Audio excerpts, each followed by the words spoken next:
Perfect. Okay, great. That's the first step to. Wait, can I pick part I'm gonna do next? Huh? Can I pick my next part? Or do you pick it for us? I'm gonna pick it for you. So, who wants to come up and label the P wave?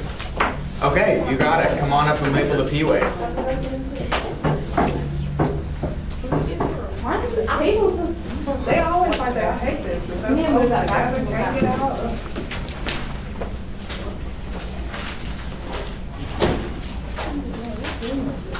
Okay. Who wants to come up and label the QRS complex? Come on up. So all three? Yeah, all three. We'll be here anyway.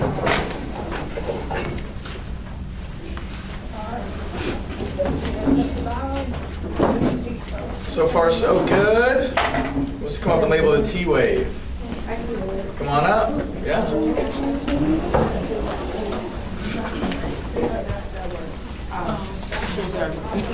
Too late. Sorry. Okay, great. Now, who wants to tell me? You guys have to tell me correctly. Who wants to tell me what the P wave represents? Raise your hand. Polarization. Okay, go ahead. Is it the depolarization of the atria? Correct. Good. So, what I like to do to help myself memorize that is draw a little A inside of the P wave. Okay, atria. Who knows what the QRS stands for?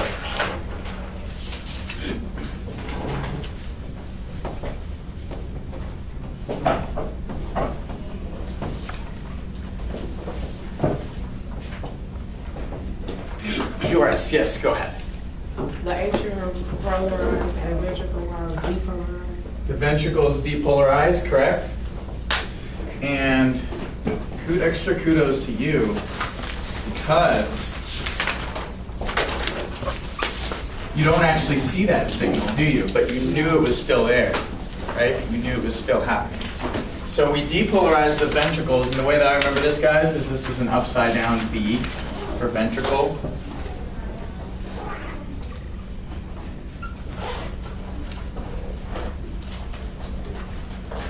Okay, and then who can tell me what the T wave stands for?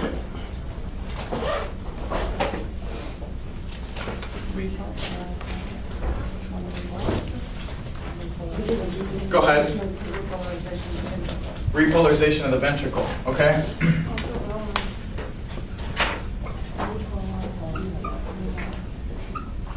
Great. Okay, those are a lot of big fancy words. You guys did it right though. Everything is good. So, +1 to you guys, okay? Like a real +1 or like an actual +1.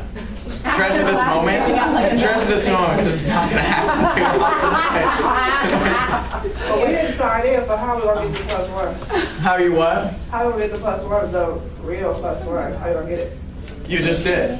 When I went on my test, I think that would be really great. Oh, yes. It will be added to the quizzes. Well, how do you know who's going to be here? Like, What do you mean?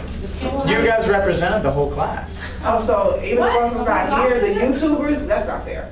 It is fair. Dang it all. It is fair because I couldn't make it. You guys are a team. You collectively answered this question right. Not everybody in here answered a question, did they?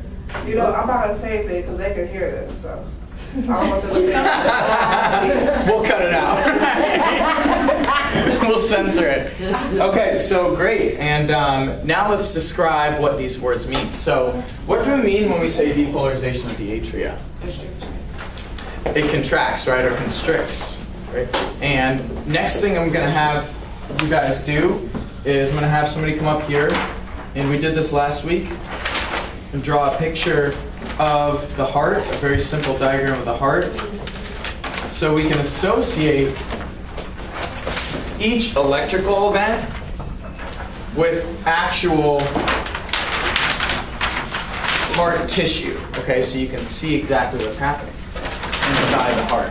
Because if you're just looking at this, it's kind of nonsense without knowing actually what's happening in the heart, right? I mean, you can't really tell what's going on just by looking at that.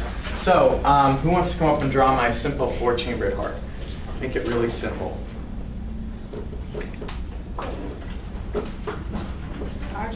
Okay, thank you. Come on up.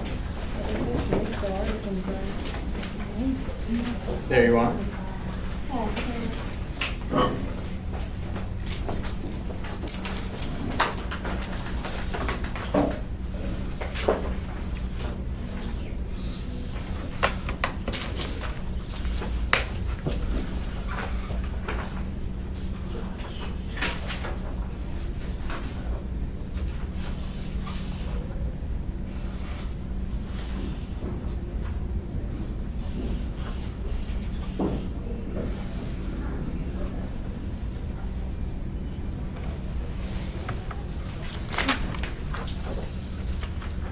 Perfect. And then what you can do now is just make a simple X in the middle denoting those 4 chambers.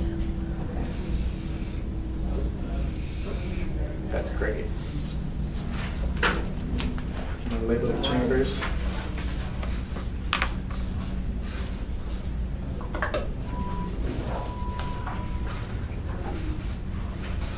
Awesome. Thank you so much. Great job.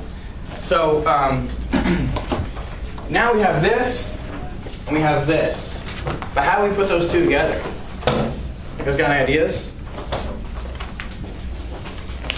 How do we associate this P wave with what's happening here?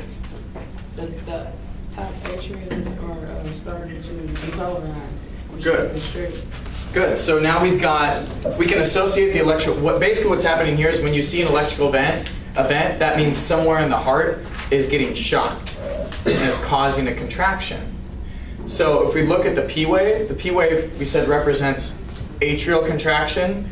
Now, what happens? Does just one of the atria contract? Does the other one? Do they both contract? They both contract. Is it at the same time? Yes. It is at the same time. Both sides of the heart work at the exact same time. So up here in the corner, we have the heart's brain. What's that called? Almost. The other one. It's the pacemaker, otherwise known as the, not AV node, but SA node, right, SA node. SA node is very important, guys. It starts the beating of the heart. Every time that SA node fires, that heart can beat. And if that SA node stops firing, the heart won't beat. That's why somebody needs a pacemaker, right? What's a pacemaker? Where do they put it? It keeps the heart at a certain rate. contraction. Right, Yeah. at a certain rate, right? And those are inserted in the chest. That's what, if your SA node goes, the pacemaker is inserted to beat the heart for you. So the signal starting at the SA node, as soon as that signal passes through the atria,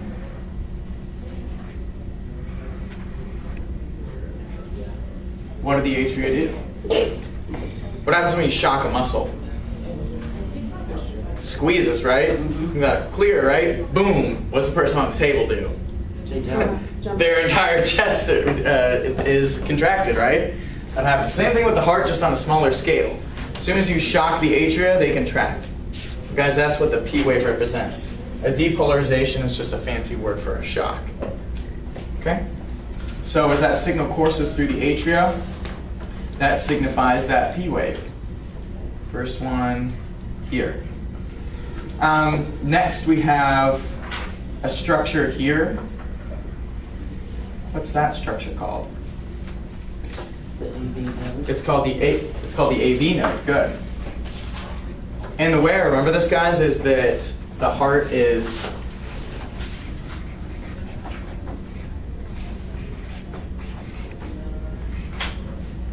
savvy. The heart is a savvy organ, means it's smart. The SA node comes before the AV node. See what I did there? Okay.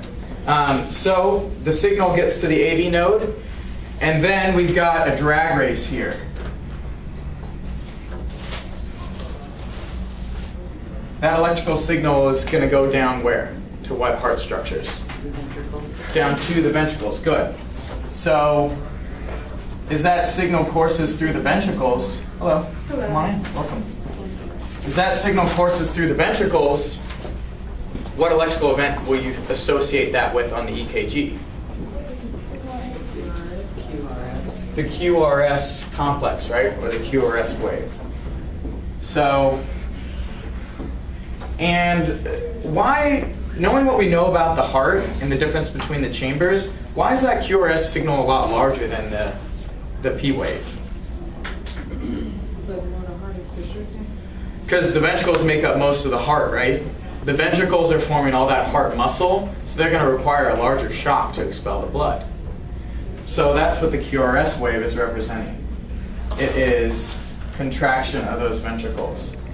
The last wave that we see here is the T wave. And again, what does the T wave represent? If these were depolarizations, what's the T wave showing? A repolarization, right? After we press the button, we have to take our finger off in order so we can press it again, right? Pressing of the button is the depolarization. Unpressing the button is the repolarization. If you don't relax the heart, you can't beat it again, right? Right. You have to relax the heart in order to pump it again.